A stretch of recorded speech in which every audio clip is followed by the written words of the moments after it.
Okay, so thought I'd come down to the generator, talk to you about today's subject because it's related to. So this generator today hit 450 hours.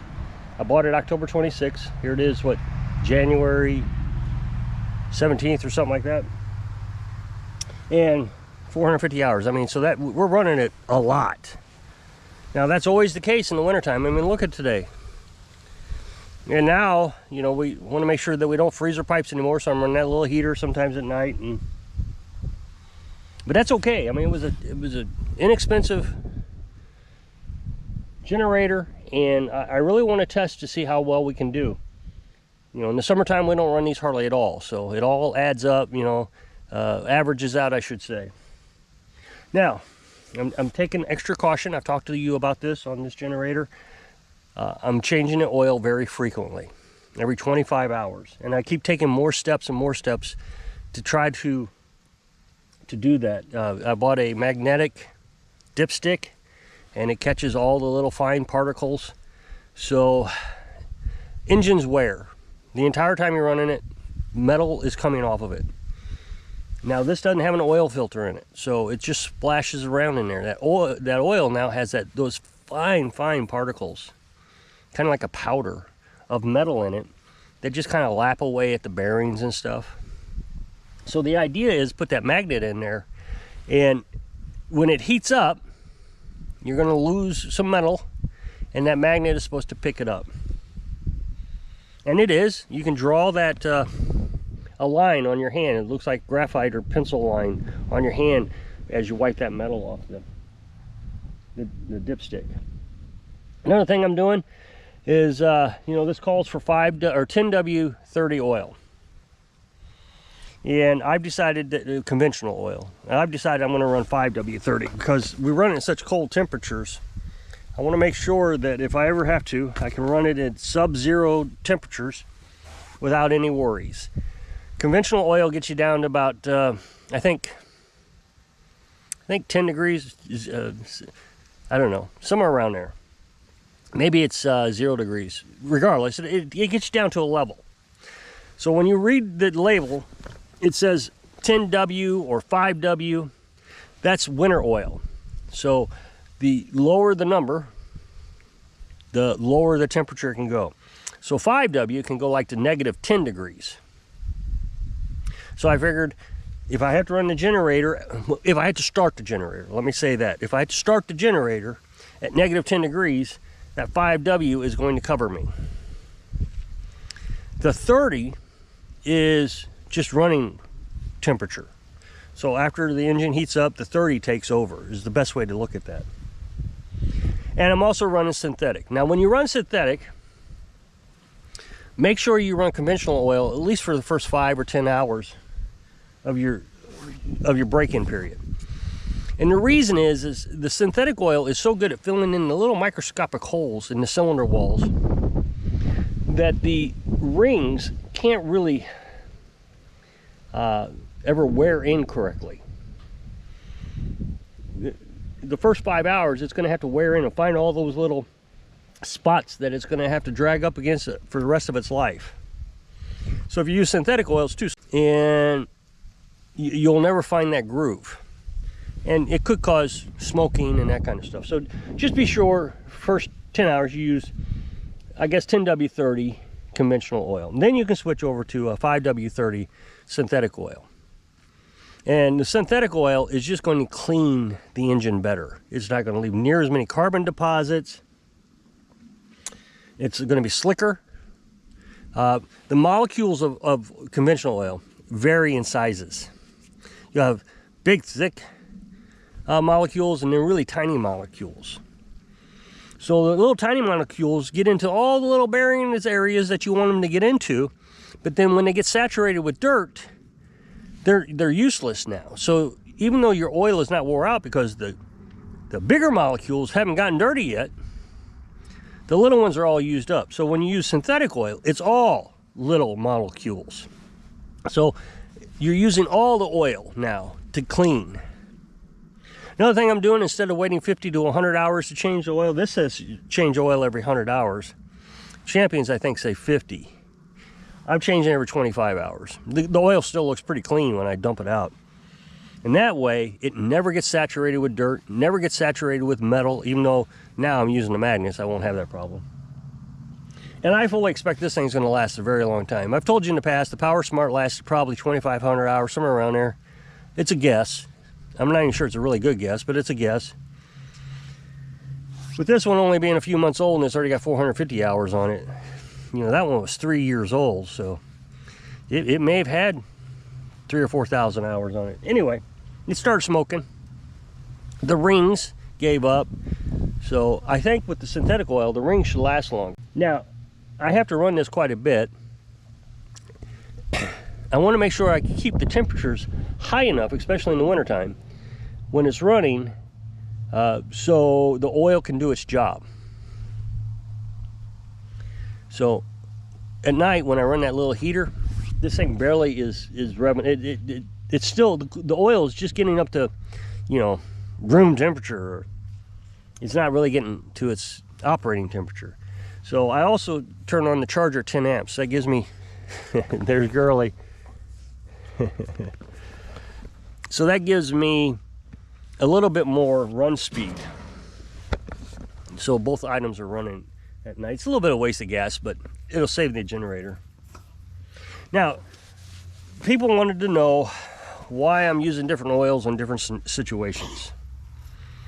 Now, if you're living off grid and you got my setup, I highly recommend this generator. Or if you're gonna go tent camping and you're not really charging batteries, you're just running a little radio or a fan or something like that, this is an excellent generator.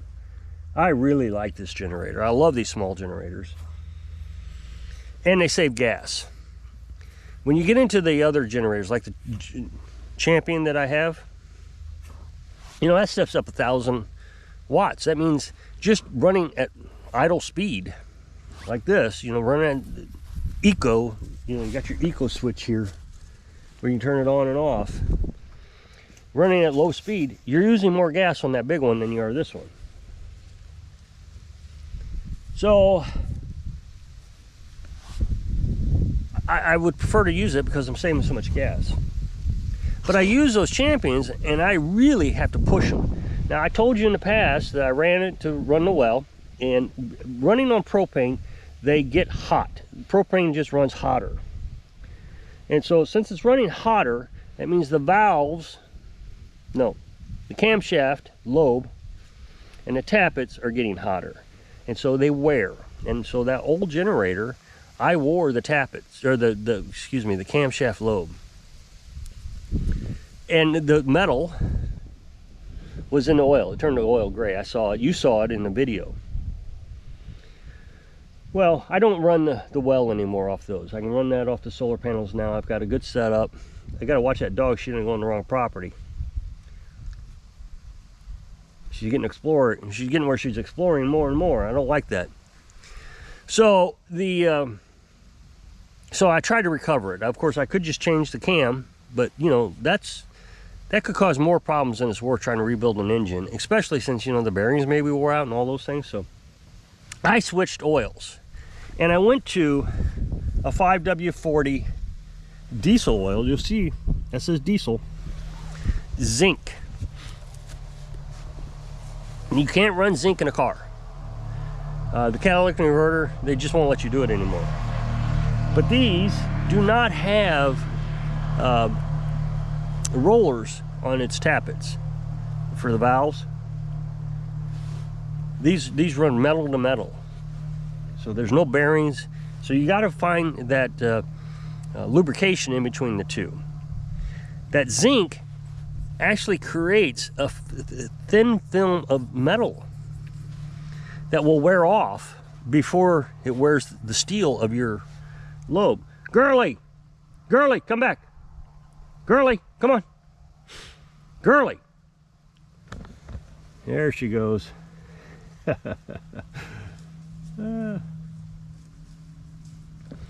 So the zinc,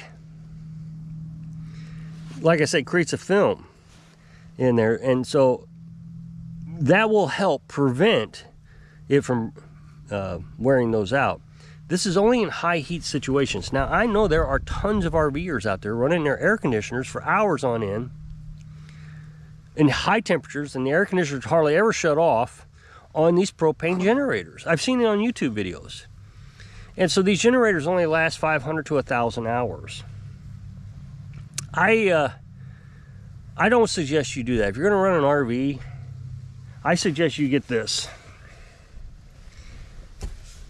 If you're going to run propane, because you're gonna wear those generators out. Now, if you're running like this, like I'm here, where you're not running up those RPMs very much, and you're just using a battery charger or something, like I'm doing here, then it's fine to run the propane on this, on the 5W30 regular synthetic oil. But if you're going to run high RPMs, you need that zinc. You also need the 40 weight. Now the 40 weight, the reason I'm running the 40 weight is because when it gets so hot, that oil actually becomes like a 10 weight. So when I'm running 5W30 or 10W30 and it runs real hot, that oil gets too thin. So by moving up to a 5W40, I'm actually keeping the oil thicker. Probably by the time it gets hot, it's at a 5W30 or 5W20-ish, but it's still thicker, by a little bit, which is going to be the protection that it needs. So again, if you're going to run those air conditioners, because somebody asked, this is the reason I'm following up with this. If you're going to run those air conditioners with propane, you're gonna have to increase your oil viscosity and use that zinc. The reason, so propane, the reason it gets hotter is propane uses more volume of fuel per stroke than gasoline. Also, as gasoline goes in there, it's going in as a liquid form, so it's actually cooling the cylinder as it goes in, whereas propane doesn't cool. So there's two things going on making propane run hotter. I'm all for the propane, and the reason I am all for the propane is for the same reason they sell it, these generators, with a propane, the ability to run propane, is because you're not gumming up the carburetor. Gas, if it sits like it does in a generator for long periods of time, you go camping one summer and then you put the generator away with gas in the carburetor, next summer it doesn't run. Well, if you're running propane, you'll never have that problem. It also, your spark arrestor on your exhaust will never get clogged up. It just doesn't produce that much, it doesn't produce any carbon. So it's a cleaner run, you're not gonna get any carbon, your oil changes are gonna be cleaner. But in the end, if you're running really high RPMs for long periods of time on that propane, you're gonna burn up your generator. They don't tell you this in the instructions. Nowhere in the instructions does it say that you're gonna burn up your generator. So that's what I suggest. So if you'll click this up next box to take the video over to my other channel, I really appreciate it. Go check it out. So if I can inspire you, use the right oil so you can live your dreams. Thanks for watching.